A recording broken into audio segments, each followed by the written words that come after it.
குரு பரமா குரு விஷ்ணு குரு சாட்சாத் பரபரமா மகேஸ்வர தஸ்மஹி ஸ்ரீ குருவே குரு நமகா. இப்போ உண்மையான ஒரு 10ஆம் தீட்சையினுடைய மந்திரத்தை சொல்றேன். இதை கேளுங்க, கேட்டு நல்ல முறையாக பயன்படுங்க. ஓம் கம் க்ளீ நமகா, ஓம் கம் க்ளீ நமகா, ஓம் கம் க்ளீ நமகா. இதை ஒரு மண்டலம் சொல்லிட்டு வாங்க. உங்ககிட்ட இருக்கக்கூடிய அத்தனையுமே சாம்பலா போய் நல்லா ஆயிருங்க. நல்ல பூரணம் உங்களுக்கு கிடைக்கும், பூரண சக்தி உங்களுக்கு கிடைக்கும். நீங்க அப்ப பாருங்க, உங்க குடும்பத்துல நடக்கக்கூடியதை நீங்க அறிஞ்சுக்கிறீங்க. அதுதான் சிவசிவா சிவசிவா திருச்சிட்டம்பலம். நமச்சிவாயம் நமச்சிவாயம் நமச்சிவாயம் நம. ஐயா, இந்த சித்தருடைய முறையில கேட்கும்னால் ஒவ்வொருத்தரும் ஒவ்வொரு மாதிரி சொல்லிட்டு வருவாங்க. கடைசியில பார்க்கும்போது ஒரு புள்ளிக்குள்ளதான் நம்ம இருக்கிறோம். மனசனுக்குள்ள இருப்பது 6 ஆதாரங்கள். அந்த 6 ஆதாரத்திலும் 6 மண்டலமாக பிரிச்சு நம்ம ஒவ்வொரு இதையும் அப்படியே 1008 அண்டத்தை பெருக்கணும். பெருக்கிட்டு வந்தோம்னால் கடைசியில மிஞ்சக்கூடியது ஒரே ஒரு இடத்துக்குள்ளதான் அத்தனையும் அடைக்க வச்சிருக்காங்க. அதுதான் சாவி.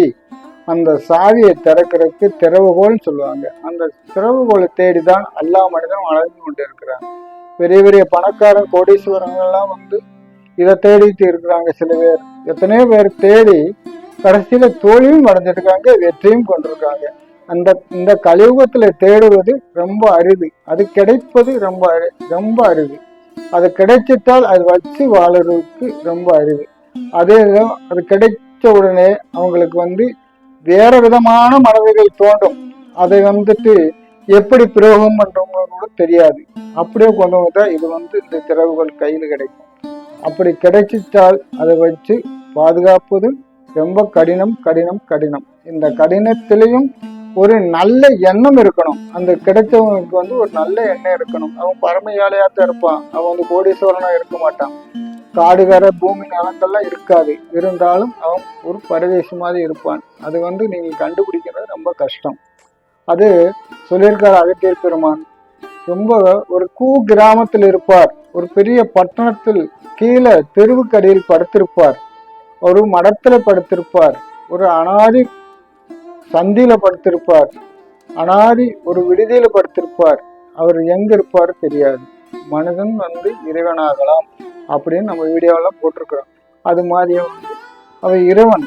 அவன் எந்த இடத்துல படுத்தாலும் நல்லா தூங்குவாங்க, எந்திரிப்பாங்க, பார்ப்பாங்க, போவாங்க. அவங்களுக்கு பசி இருக்காது, பசியும் இருக்காது, தாகம் இருக்காது. யார்கிட்ட கையேந்த மாட்டாங்க. நீங்க கொடுத்தாலும் அதை வாங்கவும் மாட்டாங்க. அப்படி உட்காந்து இருப்பாங்க. நீ தேடி போன்றாங்க. நீங்க எங்க தேடுவீங்க?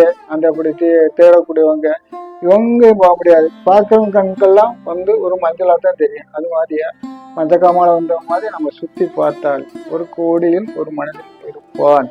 அப்படி கிடைச்சிக்கிட்டால் அவங்களுக்கு தவம் பண்ணுங்க, புண்ணியம் இருந்தா தான் அவங்களுக்கு கிடைக்கும். அதனால இந்த சில வார்த்தையை நாங்கள் சொல்லும் போது மனசுக்குள்ள இழுத்து பிடிக்குது. இந்த விவரமெல்லாம் வெளியே சொல்லக்கூடாத ரகசியங்கள். இந்த ரகசியத்தில் நம்ம சொல்றோம்னால் உங்களுக்கு கிடைக்கும் சொன்னால் என்னுடைய வீடியோ பார்க்குறவங்களுக்கும் புண்ணியம் பண்ணவங்களுக்கும் மோட்சத்துக்கு வழிவகுக்கக்கூடிய அந்த இறைவனுடைய பற்று இருக்கிறவங்களுக்கும் என்னுடைய வீடியோ பார்த்து மகிழ்வாங்க. அவங்களுக்கு கிடைக்கும். அவங்க புண்ணியம் செஞ்சவங்கள் தான் என் வீடியோ போய் சேரும். அதே தான் சொல்லியிருக்காரு பாகரம். நான் நிறைய சாஸ்திரம் நான் வெளியே விட்டுருக்கிறேன். நீ உண்மையானது நீங்க எடுத்து பேசுங்க, நல்லா இருக்கும். மக்கள் இந்த கலியுகத்துல இந்த அழிவு காலத்தை காப்பாத்துங்க அப்படின்றாங்க. அதுக்காக நான் வீடியோ போடுறேன். நான் உங்ககிட்ட நான் பணம் காசு கேட்கல. தீட்சைன்னு சொல்றீங்க. அதுல என்னையா தீட்சை இருக்குது? நான் சொன்னதுக்கு நீ கரெக்டா நீங்க பாவலா பண்ணி கடைப்பிடிச்சு வாங்க. உங்களுக்கு தானாவே உங்ககிட்ட இருக்க அருள் சக்தி கிடைக்கும், பொருள் சக்தியும் கிடைக்கும், அனைத்தும் கிடைக்கக்கூடியதுதான் நான் சொல்லிக்கிறேன். இந்த வீடியோ பார்க்குறவங்க புண்ணியம் பண்ணவங்க தான் என் வீடியோ கிடைக்கும். அந்த வீடியோ பார்த்து அதுலேயே நீங்கள் கடைப்பிடிச்சு நடந்தீங்கன்னா நல்லா இருக்கும். இப்போ நான் ஃபஸ்ட்டு வீடியோ போடும்போது நிறைய பேர் எனக்கு ஃபோன் பண்ணி கேட்டீங்க, எனக்கு தீட்சை விடுங்க. அதுக்கு பின்னாடி நீங்கள் யாருமே என் கூட ஃபோனுக்குள்ள தொடர்பு இல்லாமல் இருக்கீங்க. பரவாயில்லை, நல்ல சந்தோஷம்தான். நான் மூட்டையை சேர்க்கணும்னு சொல்லியெல்லாம் எனக்கு ஆசை கிடையாது. என்ன, இந்த மந்திரங்கள்லாம் சொல்லி கடைசியில் அந்த 16 தீட்சை ஆன பிறகு உங்களுக்கு ஒரு மந்திரம் வந்து தட்டி கொடுத்தனா அது வந்து வச்சு வாழ்றதுக்கு தெரியும். இந்த 16 தீட்சை முடியணும்னா உங்களுக்கு கிட்டத்தட்ட ஒரு 3, 4, 5 வருஷம் கூட ஆகலாம். அந்த வந்துட்டு இதை வந்து முடிக்கணும். முடிச்சாதான் அந்த தீட்சை வாங்கினா புண்ணியம் உங்களுக்கு கிடைக்கும். அது சும்மா தீட்சை கொடுத்துட்டு நான் சொன்னாதான் அது தொட்டு காற்று வித்து சுட்டு போட்டாலும் கிடையாது. இதெல்லாம் பழமொழியா, பழமொழி.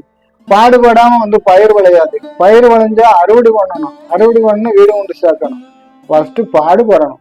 பூமியை வந்து கிளறணும், கொத்தணும், தண்ணி சொலிக்கணும். இத்தனை வேலை செஞ்சா தான் அந்த பூமி விளைஞ்சு வரும். தண்ணி பாய்ச்சணும்.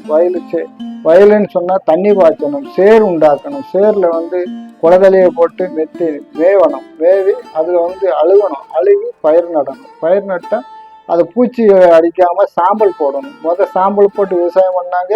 சாப்பிடுறவங்களுக்கு எந்த நோய் இல்லாம இருந்தது. அப்புறம் 2வது பூச்சிக்கொல்லி மருந்து வந்தது. அதை நம்ம சாப்பிட்டோம். ரத்தத்துல வந்து கலந்து ரொம்ப நோய்வாய்க்கு வரக்கூடிய இருக்குது. இப்போ வந்து மூலிகை சாரெல்லாம் நம்ம குடிச்சோம்னா உடனே காய்ச்சல் நிற்கும். இப்ப எல்லாம் காய்ச்சல் நிற்காது. அதுக்கு பாசனத்துல மருந்து கொடுத்து சாப்பிட்டா தான் அது அந்த காய்ச்சல் போகுது. அப்போ மூலிகை எடுத்து கஷாயம் போட்டு குடிப்பாங்க. இருமலுக்கு அதே மாதிரி இத்தனை இங்கிலீஷ் மருந்து இருந்தாலும் கூட நம்ம சில வீட்டுல கஷாயம் போட்டு குடிச்சாதான் அது வந்து காய்ச்சல் போன மாதிரி தெரியும்.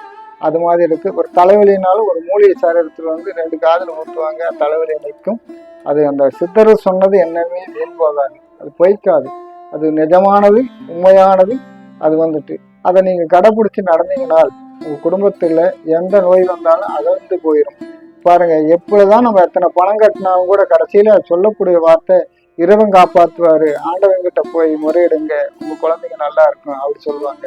அது மாதிரியா நம்ம ஆண்டவங்கிட்ட முறையிட்டு எனக்கு கிடைச்சத ஒரு சிலவற்றையும் உங்களுக்கு நான் சொல்லிட்டு வர்றேன். நீங்க செஞ்சுட்டு வாங்க, நல்லா இருக்கும்.